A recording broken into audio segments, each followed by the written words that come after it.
Hello everyone, welcome to my channel. My name is Liz. Thank you for stopping by. Today I have a different deck for you. This is not an unboxing, it's really a walkthrough. I've already seen this deck because I got it used. It is the Wisdom Keepers Oracle deck by Rosy Aronson, PhD.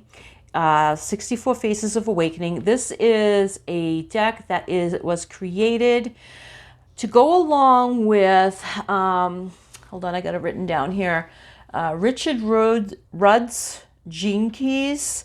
It was inspired by that, and I guess it can go along with that. It's a very interesting deck. It's not your typical Oracle deck. As a matter of fact, it's not supposed to be used for divinatory purposes. It's more of a shadow deck. Actually very much a shadow deck. It's about reaching for those parts of you that are wounded and healing from that, you know, and actually you can even do familial things with it because there's some spreads in the back of the book that I will show you. It's really, really interesting. Now, I'm going to say that one of the cards that I looked at spoke about childhood sexual abuse. So I know that will be triggering for some people. I will tell you exactly which card that is. I don't know if there's anything else in the deck like that. I've only read through 3-4 cards right now. But just so you know, because if you're going to use this for yourself and you have that kind of thing in your background, you're aware. But if you're also going to be using it with other people, you may want to be discerning on who you can use it with and if they're okay with that kind of thing. Not everybody's okay to deal with that at that moment, if ever in some cases, and you can't blame people. Anyway, it's a pretty cool deck. I'm going to show it to you. I'll read the back real quick. Come celebrate the soul of the world, a miraculous multiplicity of one, as revealed in the magical Wisdom Keepers Oracle deck. This deck is an empowering tool of self-acceptance and understanding, a playful way to embrace our shadows with love and uncover the gifts only we can bring to the world. These 64 Wisdom Keepers offer direct, heartfelt ways to work with the emotions, fears, and challenges we all face. They embody archetypal themes and concepts found in the 64 hexagrams of the I Ching and explored in Richard Rudd's, I'm saying it Rudd, but I think it's Rudd, Richard Rudd's profound visionary book, The Gene Keys, which I'm actually going to look this book up. I haven't yet. I've really just been too distracted, but it seems interesting. The Wisdom Keepers Oracle deck includes 64 plus 1 card. I can't wait to show you that card. And a 165-page inner guidebook where the Wisdom Keepers share their teachings through intimate stories, contemplative questions, and practical suggestions for how to access your wisdom, open to your gifts, and fulfill your potential. The Wisdom Keepers believe in you. They see your beauty, power, and potential. There's web pages. I'm assuming they're still there. I have not checked. One is wisdomkeepers.net. The other one, rosyaronson.com, 64faces.com, and 64faces.org. This is not that old, so I'm guessing they're probably still around. You can use this deck with this web pages in the back, like groups and stuff. It's just a very, very interesting and cool deck. The cards are all faces. They all have like a design, all these designs on the faces. And I read the front of the book, the introduction and all that. At one point, at the very beginning, it says that the human face is called the organ of emotion, and it's true. And it talks about how people take cues from seeing people's faces, and you know, especially that's how children learn in a lot of ways to speak and stuff, is to see our mouth movements and things like that, and how to evaluate, you know, people's emotions and stuff. It's a beautiful deck, and interesting in the time we're living in right now, where we keep our faces so covered up that we're not really seeing people their their their their humanity in a lot of cases, you know. So, I mean, I'm not saying people shouldn't wear whatever they want. I'm just saying that, you know, I've literally walked by people in the store that I knew, but I couldn't tell it was them. So, you know, that kind of thing, you know. And anyway, I will read a little bit from the book after because it is pretty wordy. And I any of you that stick around for the cards only and you don't get to read the book, to the part where I read the books, you may want to get to this. You may want to wait for that in this particular video, only because this is such a different kind of deck that I think you really should at least listen to one. I'm going to do 2 readings. At least listen to one. Now, I know I'm already almost 6 minutes in here. But this deck definitely deserves the extra explanation because it is so different. It's quite beautiful. You do not, it says it does not, you do not need to use it. You shouldn't use it for divinatory purposes.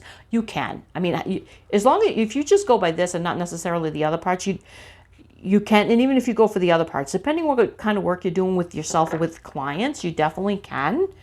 Or with other people. So it's just one of those things. It's just whatever you want to do. I mean, it's your deck. You can do whatever you want with it. Anyway, I'm going to start and I'll show you which card I'm going to read from. And I'll explain why after. Okay, so freshness. Look how beautiful these cards are. See all the designs. You know, this is what the flower of life, I think, here. And oh, it's just so beautiful.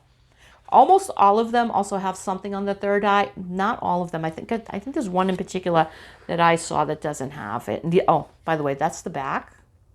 And the box itself has the dragonfly in it. So it's a lovely deck. It's very large. My poor little hands, you know. So orientation, innovation, understanding. Look how beautiful her face is. Definitely, this artist, Rosy Aronson, she definitely portrays the emotions, I think, that she's trying to get through, at least in most of the cards that I've seen. Patience, diplomacy, guidance, style, determination, naturalness. Now, this is the only one that I didn't see anything really here because it's kind of covered up. So all the other ones I've seen something on the forehead there. So idealism, and I love the faces because they're not like the most perfect faces. They're real people's faces, and in my opinion, those are more perfect. They're beautiful. Discrimination. This face is so familiar to me, and I don't know who it is. If anybody knows, let me know. Discernment, competence, magnetism, versatility, farsightedness, integrity, sensitivity,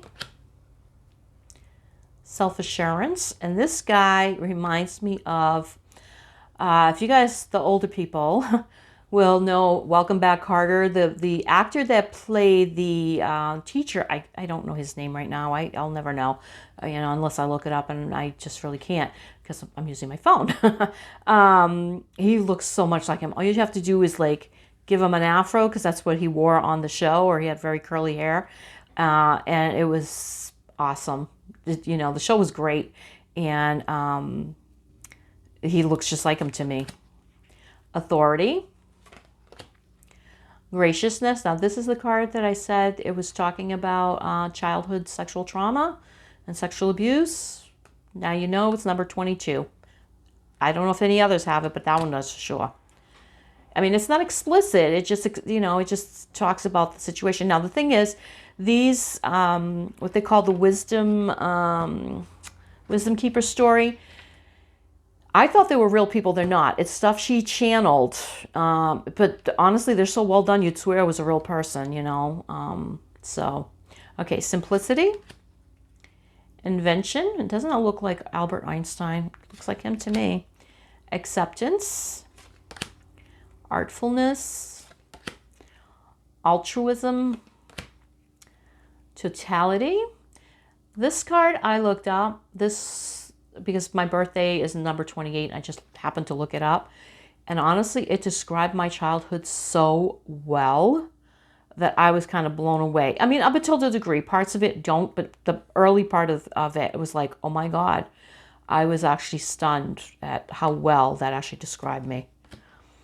Commitment. Look at that. I got to read on this card. Look at, I'm almost 100% sure it's Robin Williams. Isn't that beautiful? Oh, got to read on that card. Got to read on that card. Leadership.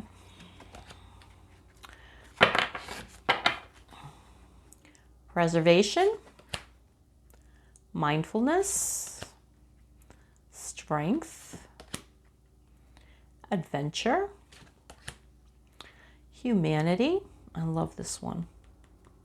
That's one of my favorites too. You know what? I might pull that one out too. Equality. Perseverance. Dynamism. Resolve.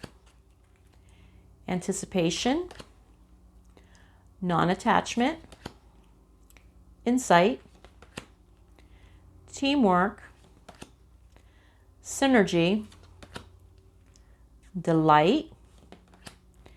Transmutation. Resourcefulness. Revolution. Equilibrium. Initiative. Restraint. Expansion. Aspiration. Freedom. Enrichment. Intuition. Vitality. Intimacy. Realism. Inspiration. Precision.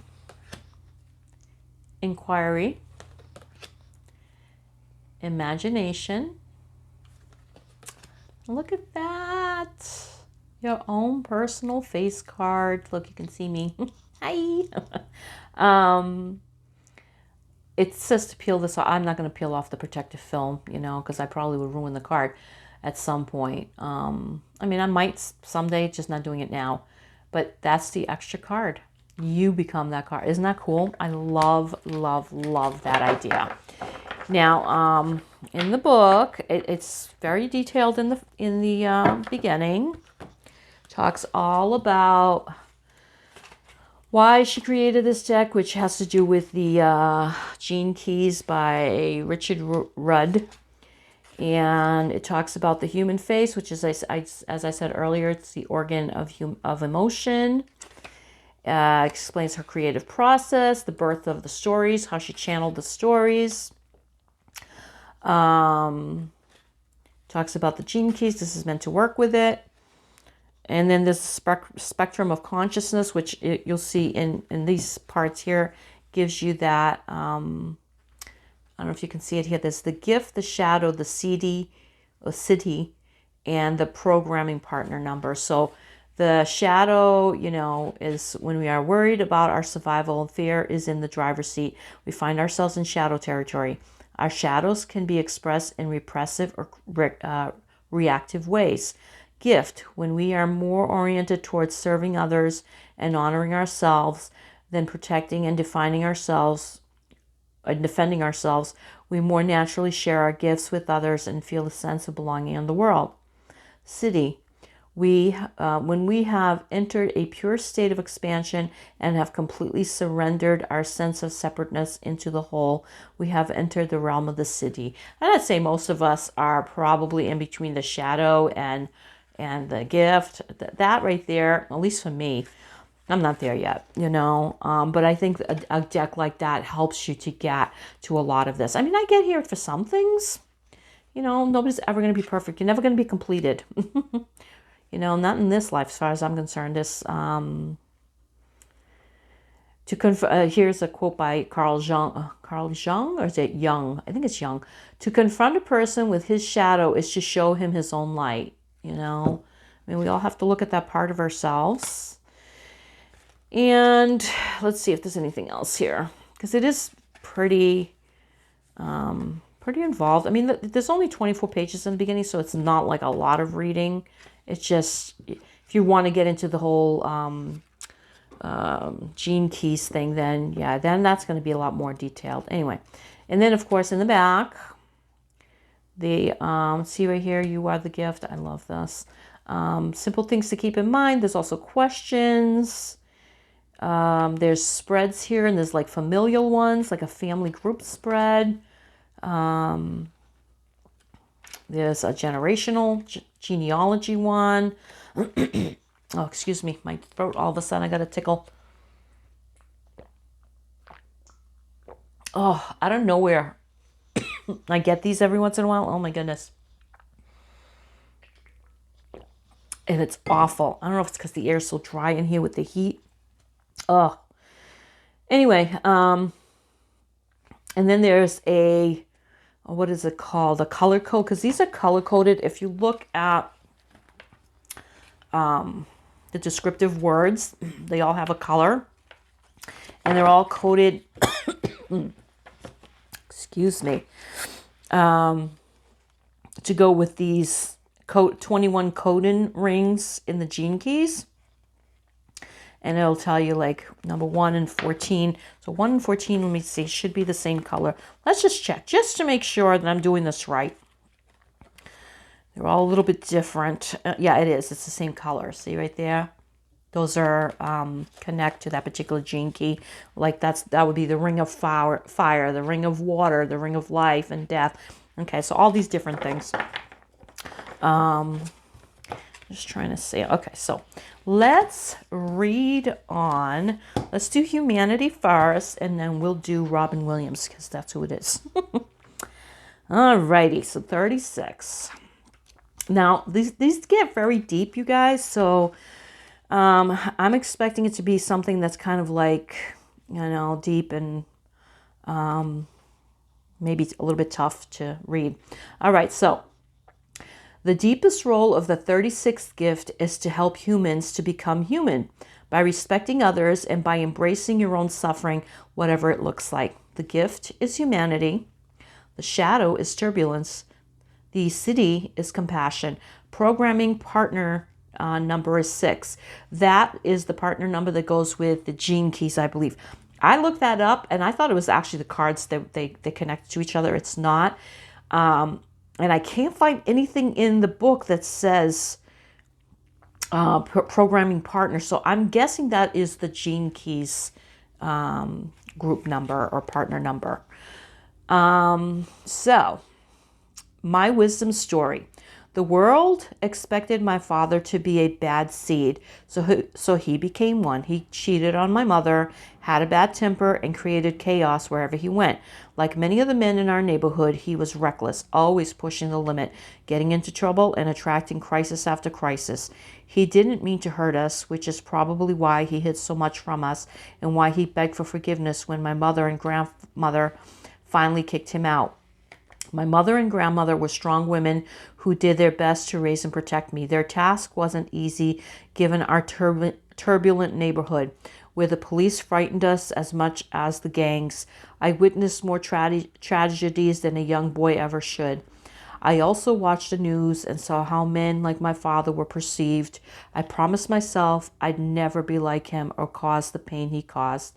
As a teen, if I felt anger or lust, I'd go with my grandmother to church and pray for my sins to be taken away.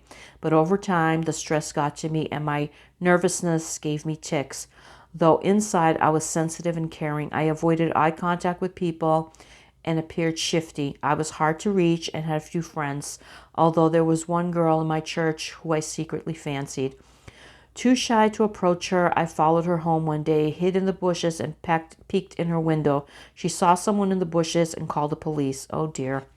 Imagine the shame I felt when my poor mother and grandmother had to come to the jail and bail me out. The charges were dropped as soon as the girl discovered who it was, but I was still required to meet with a social worker. Something in his eyes reassured me. He'd been there. He knew suffering deep in his bones. He didn't just see the terror, shame, or nervousness in me. He saw the good seed. It was a strange and amazing experience to have a man encourage me to talk about my feelings. I knew instantly that I'd one day come to do exactly what he did. I'd see the good seed in everyone I met. I'd look straight into their eyes and let them know with my whole heart that they were okay exactly how they were, no matter what they felt, what they looked like, or where they came from. That's beautiful. My gift to you, I come to celebrate your humanity, to remind you of your innate goodness, and to reassure you that there is no feeling in you that is inherently wrong or bad. No matter what you've done or experienced in life, you are innocent at your core. What matters now is not what you feel, but what you do with your feelings. I ask you, please don't reject your feelings or react to them. Simply acknowledge and embrace any emotional turbulence within you with compassion. Nervousness is only a sign that you have some feelings that need to be seen and embraced. Do not run from your pain, for along with your pain comes a great deal of pleasure. And then it's got questions. This is such a well done system. I love it. Where are you avoiding turbulence or change in your life? Do you ever find it hard to relax, to let people in, or to fully welcome your sexuality? Do you tend to attract emotional crises? What feelings do you judge the most as being bad or shameful? Who are the people in your life who have been able to see your humanity even when you couldn't see it yourself? Keep a list of these people in your journal. If you don't have anyone in your life right now who can do this, it may be time to seek out some support. I love this so much. And it's funny because I've already read through a few of these, and every single one that I've read through, I can relate to in some way. That's the thing. It's just so brilliantly done. I love this. I love this so much. I honestly think this is a great, great self-discovery deck, a great shadow deck, a great a deck. I mean, you don't even have to use it as an oracle deck. Just you start at one and work your way up. You can do it that way, work with the journal prompts. It's amazing. It's amazingly. This is inspired. I love it. Okay.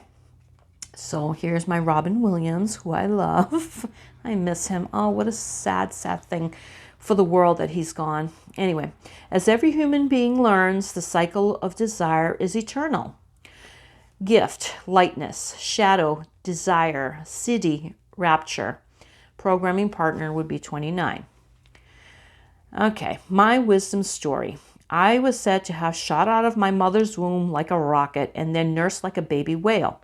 As soon as I could talk, I made people laugh, and as soon as I could walk, I ran everywhere I wasn't supposed to go. I was on a mission to experience every single part of life, so I gobbled it up throughout my teens and found myself becoming a young actor. I wanted to experience the sound of applause. I love being able to be anyone and try anything my mind could dream up. Soon I desired the experience of being rich and famous, and so I tried that for a long time. I threw my money around like gum wrappers and chewed up my fans like chips. Those flippant times only made me feel empty and alone. My sensitive soul hungered for something different and deeper. I wanted to use every single one of my gifts so that I could have an even bigger impact. Soon I was popular all over the world. But no matter how huge or demanding my achievements were, I still wanted more. For a while, I thought I'd be happy if I could just learn to completely trust my instincts. When I mastered that, all I wanted was for my performance to lift the spirit of all humanity. But I couldn't escape the awful feeling of wanting more. Until the fire in me all but burned out, I became depressed and over serious. My only desire was to end desire. That is when I discovered Buddhism and meditated for hours in order to become one with everything and finally transcended my never-ending ache. But soon I realized that even that was a desire. No matter what I did, the desire would not go away. The moment I faced my desire, admitted defeat, and accepted that it wasn't going to go away, things started to change. I started to lighten up, but not in an ungrounded way. I genuinely stopped trying to control my life. I surrendered totally to all of it, even the most painful parts, including my utter helplessness in relation to my own desires and the inevitable disappointments that followed. I was finally free. I mean, I think she kind of took the inspiration from Robin Williams, but of course we can't say that it's 100% Robin Williams. I really don't know. I don't know his life story, but because she does say it's not meant to represent any real person, but it's just I don't know. Robin Williams, when I look at this face, it's Robin Williams. To me, it'll always be Robin Williams. But Robin Williams always had this terrible sadness in his eyes. I remember looking at him when he was young, and I was like, I could just feel like a sadness from him. And as he got older, it got progressively worse. His eyes, they always looked like they had tears, you know? And then, of course, we all know what happened to him, which is very sad. And it just, that one hurts. I'm not a person to, I'm getting teared up, guys. I'm sorry. I'm not a person to really follow celebrities because I'm not a big fan of celebrities, to be honest with you. But Robin Williams, there was something very, very special about this man. He was truly, I really believe, a good soul. And it's very sad that his life ended the way it did and that he felt so alone. To me, it's just tragic. I've suffered with depression for many years, so I understand the pain very well. And it just, honestly, it does break my heart. It does break my heart. Anyway, let me read the gift. Sorry, guys. All right, my gift to you. I bring good and bad news. The bad, you are not in control of your destiny and you are never going to get rid of your desire. The good, accepting this bad news will free you to trust in life. It is time to fully feel your desires and to realize that feeling them doesn't mean acting on them indiscriminately or repressing them. You can welcome a desire into your home without allowing it to control your life. Being human is quite a trip and life is quite a game.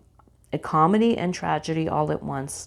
You might as well enjoy the ride. Keep a sense of humor. Do not pretend to live lightly. Embrace and emanate a true lightness of being.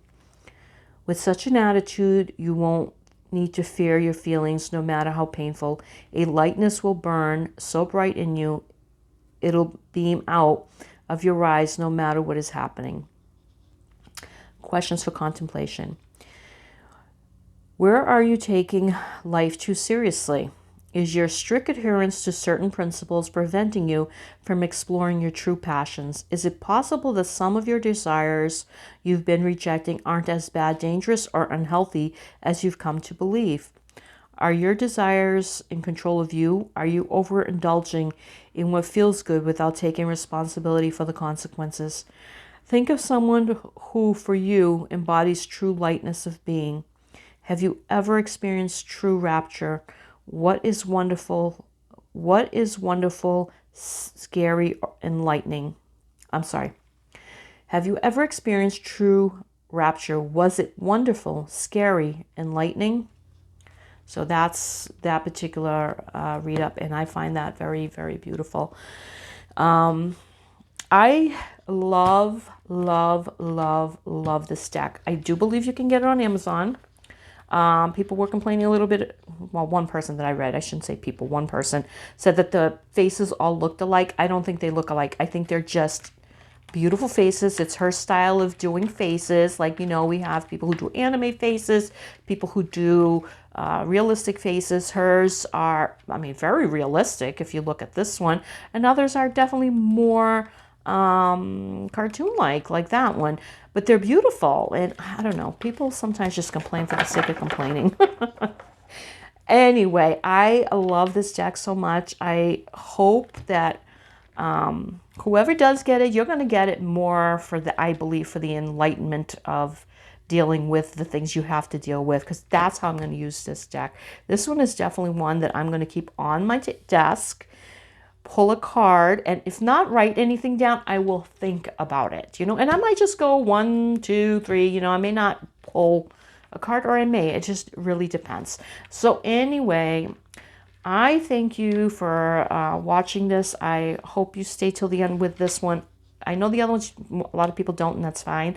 Only because I find this one's just so, so much more different. And I really think that most people who get this deck, if you're going to get it as an Oracle deck, you might be a little thrown off or not. I didn't know what it was until I got the deck. Yeah, I just happened to get it on, you know, online because it was a steal, you know, and I love the faces, so I'm like, all right. But I really think that whoever gets it is going to really love it. All right, you guys, thank you so much for stopping by. I appreciate it. I hope you have a fantastic day wherever you are. And Thanksgiving's next week. So whoever, if you guys don't hear from me in a week, have a great Thanksgiving. And let's, you know, blessings and love to everyone. Thank you so much. Take care.